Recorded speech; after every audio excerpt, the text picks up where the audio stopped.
pati Coast Guard nanguhuli na rin ng ano. And then lumulusot sa ito. Lumulusot dito sa motorbike lane. Coast Guard na yung nanguhuli ngayon. Coast Guard, bike lane, Coast Guard na nanguhuli. Diba? Astig, Coast Guard na nanguhuli, diba? Astig na yan, Coast Guard na. At hindi na talaga yan. At hindi na ngayon ng ano. At hindi na ngayon ng nanguhuli. Yun o, laki ng nila oh. Kanilang mobile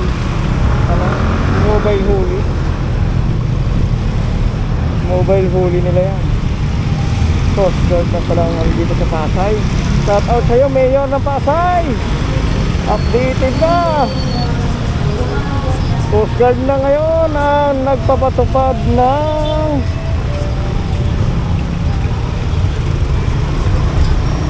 checkpoint. Sabagay, kasama naman sila sa ano. Kasama naman sila sa force ng Sandatahang Lakas ng Pilipinas. So hindi niya kayang hulihin yung mga Chinese doon sa Spratly, kaya nag-shift sila dito sa Sprat Pasay. Nandito may marami din Chinese dito eh. Kaso nga lang mga Pinoy ang hinuli. Matindi. Hindi na kaya yung mga Chinese, kaya kapwa nila Pinoy ang pinali. Shout out sa inyo, Mayor ng Pasay. Ang tindi nyo. Ang Chinese sana ang hinuli nyo, matutuwa pa kami mga Pilipino sa inyo.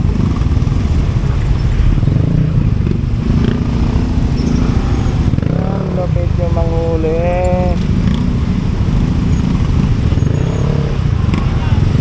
Those guys na ang naninikip. Pag kinikita nyo yung mga Chinese doon sa Spratly, mas maigit. Matuwa pa kami. Ano, pagdating doon, bubugahan lang kayo ng ano, tae, tubig, o kung ano pa man. Yun, uwi, iyak. Post sa Facebook,